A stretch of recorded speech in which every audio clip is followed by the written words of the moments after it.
Hàng năm khi nước tràn bờ cũng là lúc ngư dân tất bật với công việc mưu sinh trong mùa lũ. Những sản vật mùa nước nổi mang đến nguồn thu nhập kha khá cho người dân sau những chuyến gom gủi thả lưới giăng câu.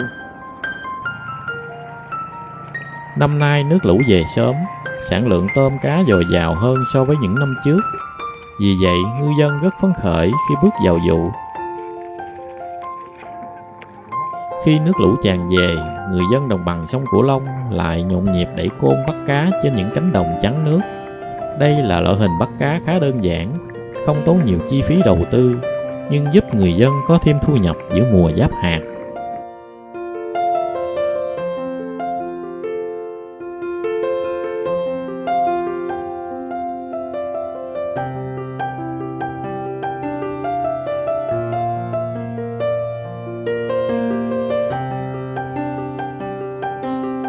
Hình thành và phát triển gần 30 năm nay tại vùng đồng bằng sông Cửu Long, đẩy côn bắt cá trên cánh đồng mùa nước nổi là loại hình đánh bắt thủy sản khá đơn giản. Người dân nào cũng có thể làm được. Tuy nhiên, đòi hỏi phải có sức khỏe để chống ghe cho côn lướt trên đồng và thường xuyên phải ngâm mình trong nước, cũng như dầm mưa dãi nắng suốt ngày.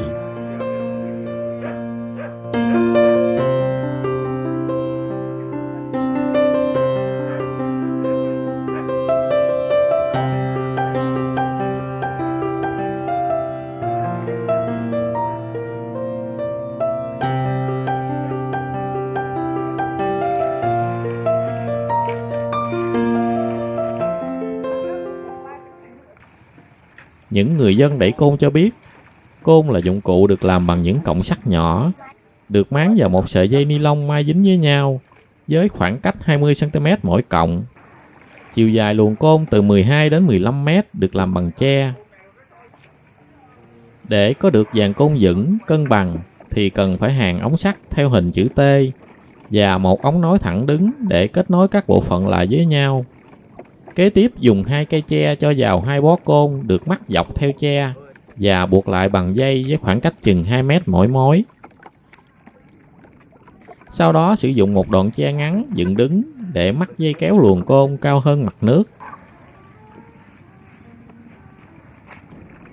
Sau khi thả dàn côn xuống đồng ruộng ngập nước và đặt phía trước mũi ghe, người đẩy côn đứng ở lái ghe dùng cây sào chống để tạo lực đẩy ghe lao về phía trước.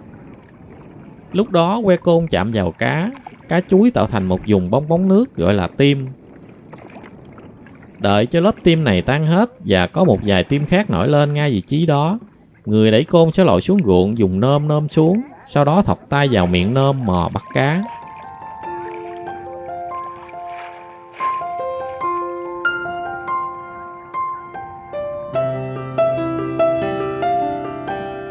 Anh Trần Văn Sáu ở huyện Châu Phú, tỉnh An Giang cho biết, năm nào cũng vậy, khi đến mùa nước nổi là anh mang cơm nước ra đồng đẩy côn từ sáng sớm tới đến tối mịt mới về.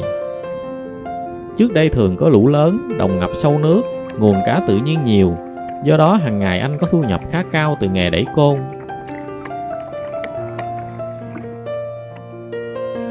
Những năm gần đây lũ nhỏ nên lượng cá bắt được từ loại hình đẩy côn cũng giảm đi đáng kể. Đẩy côn hiện đã trở thành một loại hình đánh bắt thủy sản phổ biến trong mùa nước nổi ở đồng bằng sông Cửu Long. Người tham gia làm nghề không tốn nhiều chi phí đầu tư, chỉ tốn khoảng 500.000 đồng để làm dàn côn, nhưng có thể kiếm được nguồn thu nhập vài trăm ngàn đồng mỗi ngày.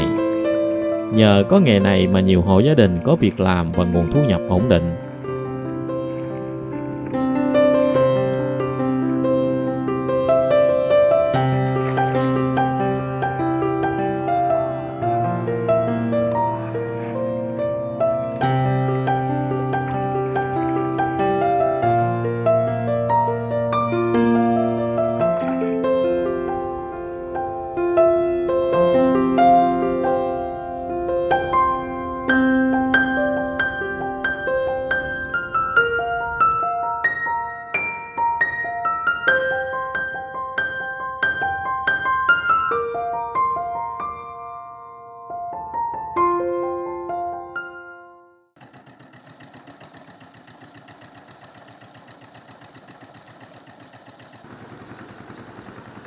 Cứ vào độ nước đùng đục đổ về ngập các con sông là quê tôi lại vào mùa cất gió.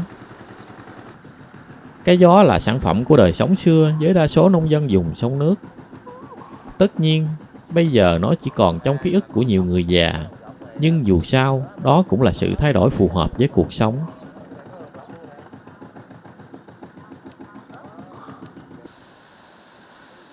Giống hình chiếc nón lá để ngựa, gió là một tấm lưới rộng được thắt chặt vào các thanh tre chéo nhau, dân gian gọi là càng gió.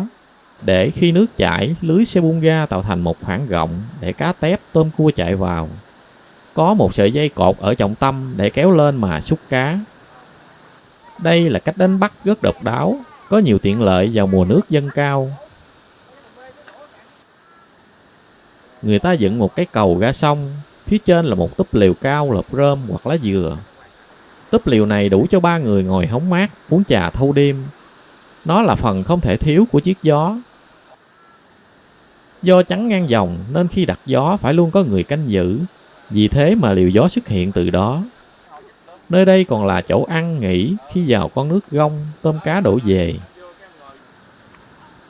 Trong những đêm mưa dầm, bên bếp lò đỏ rực than hồng, có vài chú cá tươi mới vớt từ gió lên đem nướng, nhâm nhi với vài chung rượu đế cho ấm người để thức canh cất gió thâu đêm.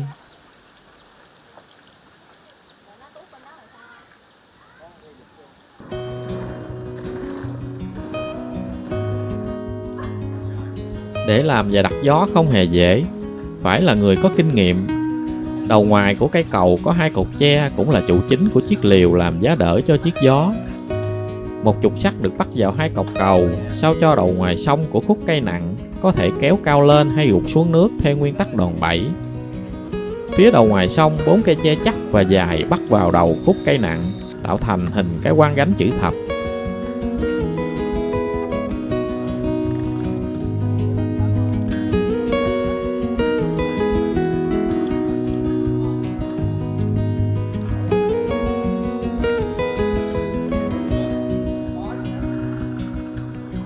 Thường thì người ta chọn nơi hẹp nhất của con rạch hay dòng sông nhỏ để đặt gió. Gió được đặt chọn giữa dòng nhằm chặn cá tôm di chuyển theo hướng con nước. Miệng gió bên hứng cá được đưa ra sát đáy sông, ngược lại phần bên kia căng thẳng và cao hơn mặt nước để cá vào mà không dội ngược ra.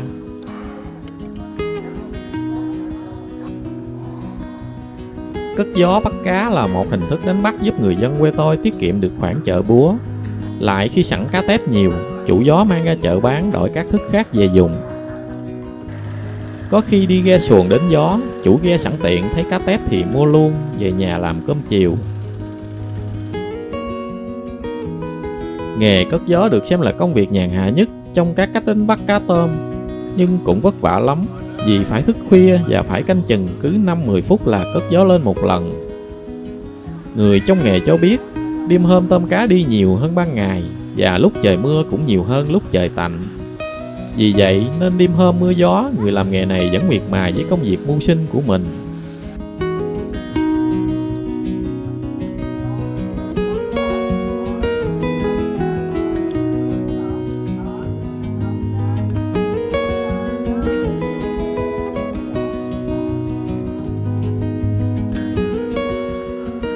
Hầu như vùng sông nước miền Tây, nơi nào cũng có người làm nghề cất gió.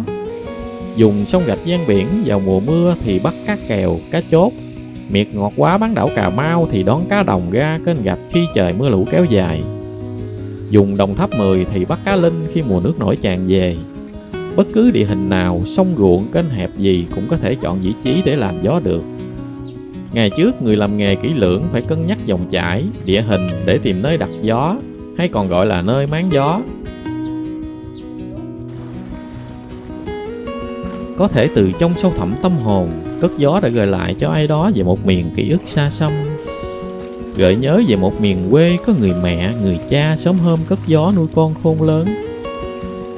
Còn đây cái gió bên sông, dẫu có theo chồng em vẫn nhớ quê.